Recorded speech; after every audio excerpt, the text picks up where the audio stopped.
Hey everyone, so I have a special guest on my show, Dustin, PolyInnovator. I had him before. He's a really great guest with a brilliant mind. He's up to a lot of different interesting projects. Welcome to the show. Thanks for having me, Leon.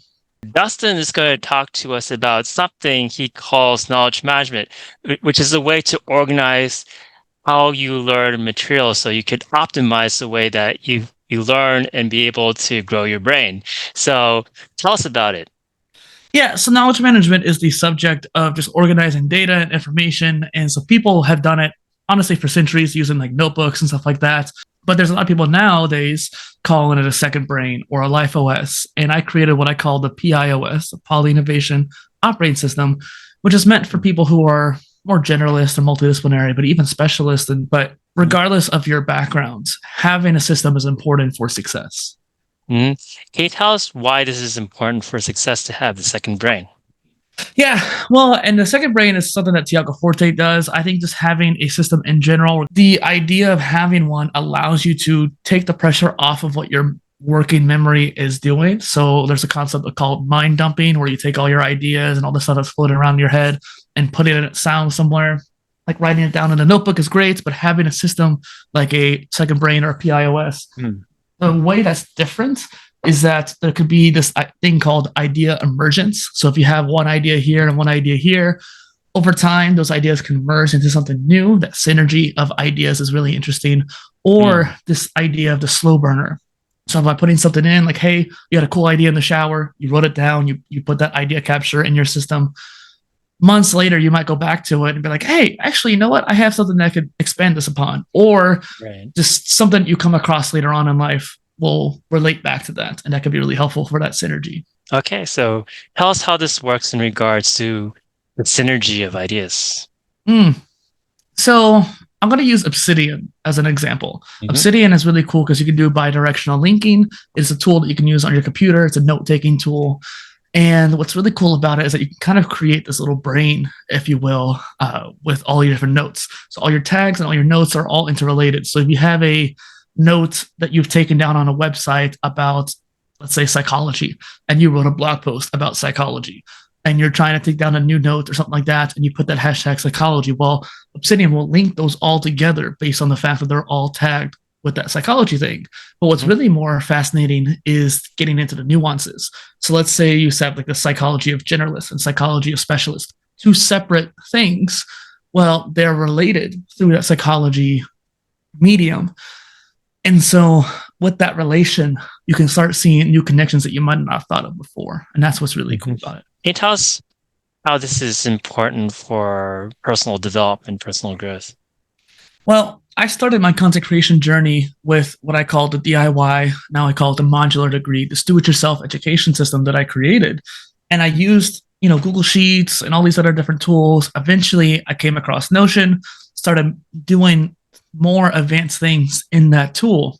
And I was able to keep track of all my learning. I was able to keep track of all the courses, podcasts, and videos that I put into that system.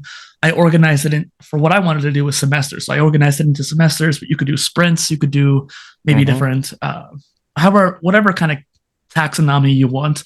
That's the point. It's modular based on what you want.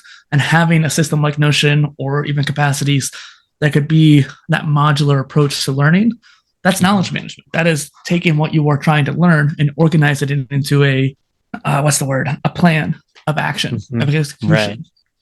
Right. So this is a way to be able to channel your ideas in a way that you could find clarity about it so that you could turn it into something that is meaningful. Yeah. Having a system where you can actually get things out, use what you're learning and do something with it. So writing a journal or a blog post about the video you just watched and really cementing the knowledge that you are learning and taking in and putting it back out into something else. Excellent. So that sounds pretty interesting. So how have you been able to use this yourself? Well, in a lot of different ways. I created my education system.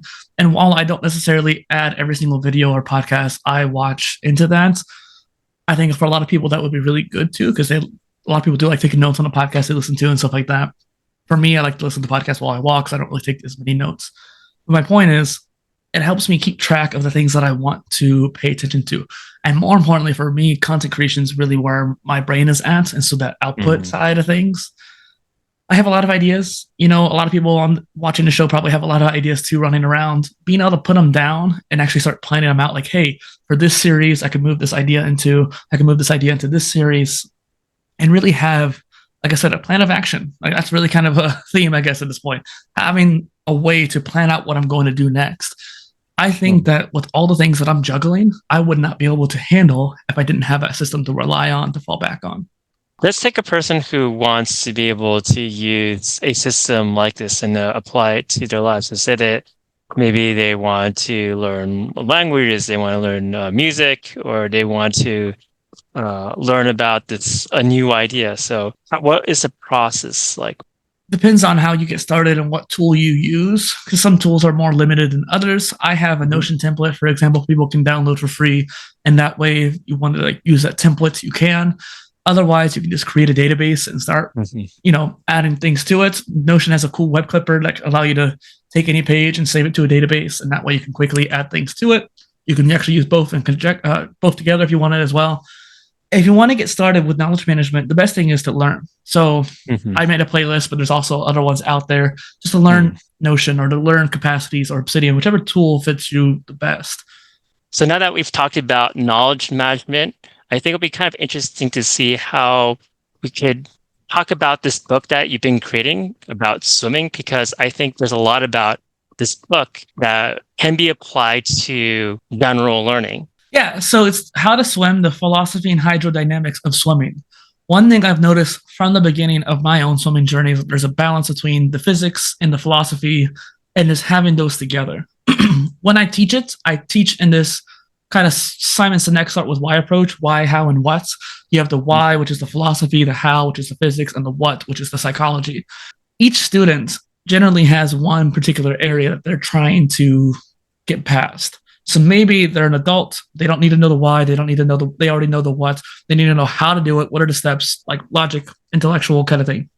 Sometimes, regardless if they're an adult or a child, they are scared. So they have to get past that psychology of it. So the how doesn't really matter because they're not even willing to put their face underwater, for example. Right. Or sometimes, regardless of age, they need to know the why. Like I had somebody who I was trying to teach the how, but they wouldn't take in the information. They were actually almost subconsciously ignoring it because they were still so focused on why do I need to do it this particular way? And why is it this step, these steps?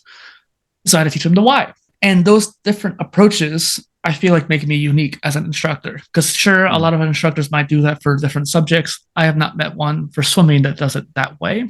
And out of the probably 1,000 people I've taught to swim, everybody is different. Everybody has a different approach. And having, again, a modular mentality behind it. I wanted to write a book. I wanted to, 1,000 people is a lot, right? But I've been teaching for a decade at this point.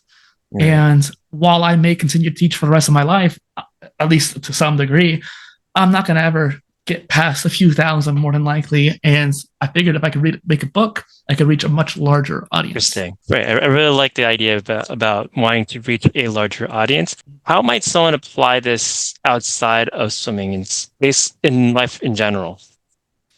This is basically the concept of translating skills. So while I might be describing what I'm doing with swimming, that same approach could be applied to any subject. What I am doing is individuating based on what the student is paying attention to. So regardless of age, regardless of gender, regardless of background, every student has a need and they're more receptive to one way or another. And if one strategy doesn't work, you switch to another strategy. You don't try to keep forcing that one. And so regardless of the subject, keep that in mind, where if you're trying to teach you or teach somebody or teach yourself, maybe the reason why you are not learning it is that your approach is wrong. So for example, something that just came to mind is coding. I've tried teaching myself and being taught coding, like programming languages, 6 or 7 times in my life. And ever since I was like 10 or 11 years old, maybe what's happening is I'm trying to learn it through the how way. And the way I progressed, I think, in the past is that I started learning more philosophical approaches to coding, and the way of thinking as a programmer has helped me learn what I do know now. And if I just keep that in mind when I'm trying to learn it, maybe that'll help me learn it more in the future. That's really interesting. I like the idea of having some sort of focus. So is it that I need to know more of the why, more of the how, or more of the what, and just like really hone in on that? So Dustin, thank you so much for this interview. It's been really fascinating, and I'm going to have Dustin's information down below in the description box. So be sure to check that out.